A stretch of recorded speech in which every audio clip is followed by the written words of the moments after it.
योग साधना में मंत्र और प्रार्थना के प्रभाव के बारे में हमारी चर्चा जारी है। मंत्र का विज्ञान क्या है, प्रार्थना का विज्ञान क्या है, इसे हमने जानने का प्रयास किया। हमने यह भी समझने का प्रयास किया कि मंत्र का उच्चारण शुद्ध होना चाहिए, मंत्र का स्वर जहाँ तक हो सके सूक्ष्म होना चाहिए और उसके साथ हमारा भाव जुड़ा होना चाहिए। हमने यह भी जाना कि अलग अलग उपयोग हेतु अलग अलग मंत्र होते हैं और हर मंत्र के उपयोग करने के अपने नियम होते हैं। किस समय किस मंत्र का उच्चारण किया जाना चाहिए, कितनी बार किया जाना चाहिए और किस अवस्था में नहीं किया जाना चाहिए, उसके भी अपने नियम है। परंतु हम चाहेंगे कि अपने दैनंदिन जीवन के लिए हम एक ऐसे मंत्र की खोज करें जो निरापद हो। निरापद का तात्पर्य कि हम किसी भी अवस्था में कहीं भी उसका उपयोग कर सकें। हमें इस बात की चिंता नहीं हो कि इसके उपयोग करने से मुझे लाभ होगा अथवा हानि होगी, या दूसरे शब्दों में मैं ये कहूँ कि जिसके उपयोग करने से केवल लाभ ही होगा, जिसको मैं सुबह भी उच्चारण कर सकूं, जिसका जप मैं सुबह भी कर सकूं, शाम को भी कर सकूं, रात को भी कर सकूं, सोने से पहले भी कर सकूं, उठने के बाद भी कर सकूं, यूँ कहूँ तो नींद में भी कर सकूं, कभी भी मैं उसका उपयोग कर सकूं, किसी भी अवस्था में उपयोग कर सकूं, किसी भी चीज़ के लिए उपयोग कर सकूं। मैं बीमारी की अवस्था में भी उपयोग कर सकूं, स्वस्थ रहने की दशा में भी उपयोग कर सकूं, संकट की समय भी उपयोग कर सकूं और संकट न आए इसके लिए भी उपयोग कर सकूं, चित्त को प्रसन्न करने के लिए भी उपयोग कर सकूं और चित्त को प्रसन्न बनाए रखने के लिए भी उपयोग कर सकूं, अपने हित के लिए भी उपयोग कर सकूं और सबके हित के लिए भी उपयोग कर सकूं। मुझे ऐसे मंत्र की खोज है। भारतीय परंपरा में ओम को ऐसा ही मंत्र माना गया है। ओम का कोई अर्थ नहीं है, यूं कहें तो ओम के ऊपर शास्त्र लिखे गए, लेकिन वह शास्त्र ओम के शब्दार्थ के ऊपर नहीं लिखे गए हैं, वह ओम की महत्ता पर लिखे गए हैं कि यह मंत्र किस प्रकार से निरापद है, यह मंत्र किस प्रकार से किसी भी समय कहीं भी किसी भी अवस्था में उपयोग किया जा सकता है। यह मंत्र सर्वहितकारी है और हर समय वह हित ही प्रदान करेगा, इसलिए इसकी महत्ता है। इसकी यह महत्ता इसलिए है कि यह प्रकृति के सबसे निकट है। कहा तो यह जाता है कि जो ब्रह्मांड की रचना के समय स्वर की उत्पत्ति हुई, वह स्वर ओम ही है। अब वह स्वर ओम है अथवा नहीं, यह एक विद्वानों के चिंतन का विषय हो सकता है, परंतु ओम मंत्र शक्ति के रूप में एक सर्वमान्य मंत्र है, विशेषतः भारतीय परंपराओं में। इसमें कोई विवाद नहीं है। जैन भी इसका उपयोग करते हैं, सिख भी इसका उपयोग करते हैं, बौद्ध भी इसका उपयोग करते हैं और सनातन अथवा वैदिक परंपरा भी इसका उपयोग करती है और संभवतः अधिकतम उपयोग करती है। तो ओम शब्द की महत्ता इसकी निरापत्ता में, इसके सर्वहितकारी होने में, सर्व सुलभ होने में और हमेशा हमेशा केवल और लाभ ही लाभ प्रदान करने में छुपी हुई है। इसलिए ओम का उपयोग सर्वग्राह्य है, सर्वप्रिय है। ओम शब्द में 4 अक्षर जुड़े हुए हैं, अ, उ, ओ और म। इन 4 अक्षरों के संयोजन से इस ओम अक्षर की अथवा शब्द की रचना हुई है। इससे जो ध्वनि निकलती है, वह ध्वनि एक प्रकार की विशिष्ट तरंगें पैदा करती है। उन विशिष्ट तरंगों के माध्यम से जो हमारे ऊपर प्रभाव होता है, हमारे शरीर पर प्रभाव होता है, हमारे मन पर प्रभाव होता है, चारों तरफ के वातावरण पर प्रभाव होता है, वह प्रभाव हमारी नेगेटिव ऊर्जा को समाप्त करता है, पॉजिटिव ऊर्जा जनरेट करता है। यदि एक सुगंधित वस्तु मेरे चारों ओर के वातावरण को ठीक कर सकती है, एक सुंदर स्वर लहरी, मधुर स्वर लहरी मेरे चारों ओर के वातावरण को प्रभावित कर सकती है, तो यह एक वैज्ञानिक रूप से अक्षरों के संयोजन से जो ध्वनि निकल रही है वह क्यों नहीं प्रभावित करेगी। इसीलिए ओम की भारतीय परंपरा में बहुत अधिक महत्ता है, या कहूँ कि सर्वाधिक महत्ता है। ओम का उपयोग हम स्वास्थ्य के लिए भी करते हैं, चित्त की प्रसन्नता के लिए भी करते हैं, संकट मोचन के रूप में भी करते हैं, कर्मों को काटने के लिए भी करते हैं, और अपने मन में जितने विकार हैं उन विकारों को नष्ट करने के लिए करते हैं। वास्तव में मैं तो ये कहना चाहूँगा कि ओम का वास्तविक उपयोग तो मन के विकारों को नष्ट करने का, मन के विकारों को कम करने का है। जब मन के विकार कम होते हैं, मन शुद्ध होता है, विचार शुद्ध होना शुरू हो जाते हैं, तो विचारों की शुद्धता से, मन के निश्चल होने से बाकी सारे परिवर्तन तो अपने चारों ओर प्रकृति में अपने आप ही घटित होने शुरू हो जाते हैं। तो यह तो वह सफाई का साधन है, वह मेरी ऊर्जा को बढ़ाने का साधन भी है। तो एक तरफ ये सफाई करता है, एलिमिनेटिव डाइट है, जो भीतर अशुद्धि हो गई है उसको शुद्धता को बाहर निकालता है, और दूसरी तरफ यह मेरी न्यूट्रिशियस डाइट है, न्यूट्रिशन प्रदान करती है, वह पोषण प्रदान करती है। तो ओम का तात्पर्य हमारी शुद्धिकरण, ओम का तात्पर्य हमारा पोषण, ओम का तात्पर्य मेरे चारों ओर एक ऐसी ऊर्जा का निर्माण जिस ऊर्जा के माध्यम से मैं अपना और सबका हित कर सकूं। हम इस ओम के उच्चारण को समझें। पहले हम इस उच्चारण को करते हुए देखेंगे और फिर उस उच्चारण के प्रति अपनी लय को जोड़ने का प्रयास करेंगे।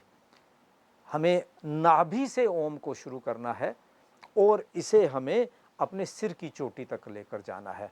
दीर्घ से हमें शुरू करना है और हमें अपने भीतर सूक्ष्मता की ओर लेकर जाना है। हमें ज़्यादातर सम विभाग करना है, परंतु म पर सबसे अधिक बल देना है। ओम का उच्चारण करते हुए जब म पर हम आएंगे और उसकी जो वाइब्रेशंस होंगी वह मेरे ज्ञान केंद्र को अथवा मेरे सहस्त्रार को अथवा मेरे ब्रेन के न्यूरॉन्स को जो प्रभावित करेंगी, वहाँ से अधिक से अधिक मेरे अंदर शुद्धता का प्रसारण होगा। तो ओम को नाभि से प्रारंभ करते हुए ए उ ओ करते हुए मैं पर जाकर के किस प्रकार से हम अपने भीतर एक उस शुद्ध उच्चारण का अभ्यास कर सकें, इसका हमें साक्षात्कार करना है। तो मैं आपसे कहूँगा कि एक बार के लिए आप इस उच्चारण को समझ लें, देख लें और फिर इस उच्चारण का अपने साथ अभ्यास करें। नमस्कार, आज हम ओम के उच्चारण के बारे में जानेंगे। मुख्यतः हम देखते हैं ओम 2 शब्दों में लिखा हुआ होता है, लेकिन इसके पीछे 4 शब्द छिपे हुए हैं। अ, उ, ओम, ओम। तो पहले तो हम ओमकार का उच्चारण सिर्फ दो शब्दों में करेंगे, ओ और माँ। उसमें ओ और माँ का रेशियो इक्वल रहेगा। जितने समय में आप ओ बोलेंगे उतने ही समय में माँ का उच्चारण करेंगे। तो ओमकार का उच्चारण करने के लिए सबसे पहले सुखपूर्वक किसी भी आसन में बैठ जाएं। पद्मासन, अर्ध पद्मासन, सुखासन या वज्रासन। दोनों हाथ ज्ञान मुद्रा में, आंखें कोमलता से बंद। दीर्घ श्वास भरें, उच्चारण करें ओ।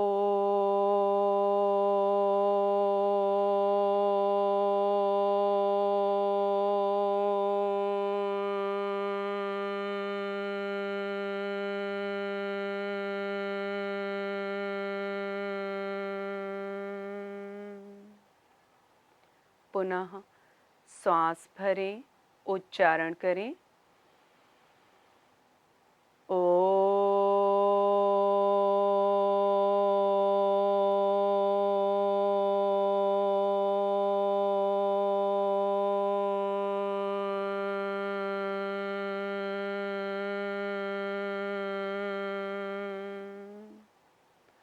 श्वास भरें, उच्चारण करें ओ।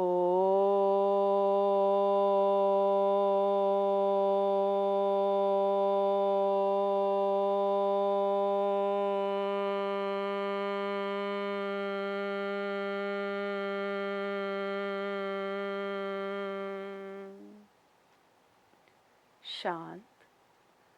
अब हम दूसरे प्रकार से ओमकार का उच्चारण करेंगे। आ ओम। तो सांस भरें, उच्चारण करें।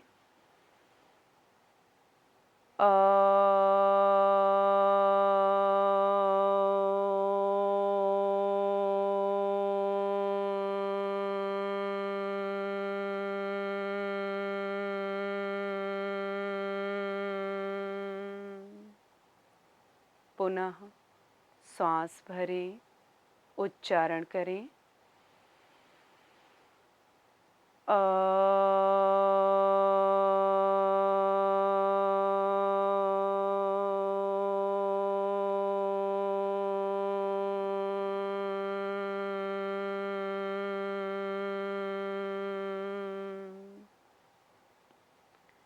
सांस भरें, उच्चारण करें।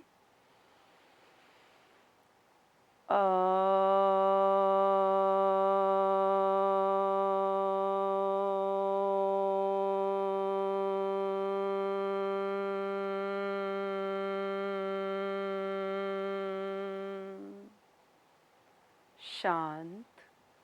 शांत भाव से ओमकार मंत्र से उत्पन्न प्रकंपनों को अपने मस्तिष्क में अनुभव करें। मस्तिष्क में हो रही शांति का अनुभव करें। मन को, विचारों को शांत होता हुआ महसूस करें। अभी आपने गरिमा जी से ओम के उच्चारण को सुना। आपने इसकी गहराई को देखा, आपने उसकी लयबद्धता को देखा, आपने स्वर में माधुर्य को देखा, आपने देखा कि इस उच्चारण में किसी बात की कोई जल्दी नहीं है। इस उच्चारण के साथ गहराई में जाने का प्रयास है। इस उच्चारण के साथ यह प्रयास किया जा रहा है कि यह संगीतमय हो जाए, मैं इसमें रम जाऊं। यह महत्वपूर्ण नहीं है कि मैंने कितनी बार उच्चारण किया है। हो सकता है आप केवल एक ही बार उच्चारण करें, परंतु बहुत गहराई के साथ, बहुत लयबद्धता के साथ करें। वह बहुत अधिक प्रभावी होगा, बजाय इसके कि आपने 108 बार ओम की माला फेर दी लेकिन आप उसके साथ जुड़े नहीं। तो हम इस उच्चारण के साथ केवल गिनती का ख्याल न रखें, मूलतः हम अपने भावों का ख्याल रखें, मूलतः हम अपनी लयबद्धता का, संगीतमय होने का और गहराई में जाने का के अभ्यास का ख्याल रखें। दूसरी बात मंत्र शक्ति के साथ ये जुड़ी हुई है और वह ओम मंत्र के साथ भी उसी परिमाण में लागू होती है। वह यह है कि मंत्र की साधना सिद्ध करने के लिए हमें कम से कम 90 दिन अभ्यास करना होता है, और वही स्थान, वही समय और 90 दिन लगातार जब हम अभ्यास करते हैं उसी आसन में बैठ करके, तब वह मंत्र की हमारी साधना सफल हो पाती है। इसी प्रकार से यदि हमें ओम मंत्र को सिद्ध करना है, उसका प्रभाव अपने ऊपर देखना है, तो कम से कम हमें 90 दिन के लिए एक ही स्थान पर उसी आसन पर बैठकर अभ्यास करना होगा, तब वह प्रयास हमारी उस दिशा में सफल हो पाएगा। हम यह स्वीकार कर लें कि अगर 89वें दिन हमने उस साधना को छोड़ दिया या एक दिन के लिए बीच में तोड़ दिया, तो फिर पहले दिन से हमारी सांप सीढ़ी की तरह यात्रा प्रारंभ हो जाएगी और फिर हमें उसका अभ्यास 90 दिन तक पुनः करना होगा। तो अब हम इस मंत्र की साधना को समझते हुए, मंत्र के प्रयोग के अभ्यास को समझते हुए इसे अपने जीवन में उतारें और अपने जीवन में आने वाली न केवल समस्याओं का समाधान प्राप्त करें, अपितु अपने जीवन को सुखमय और संपन्न बनाएं। इन्हीं शुभ भावनाओं के साथ ओम शांति।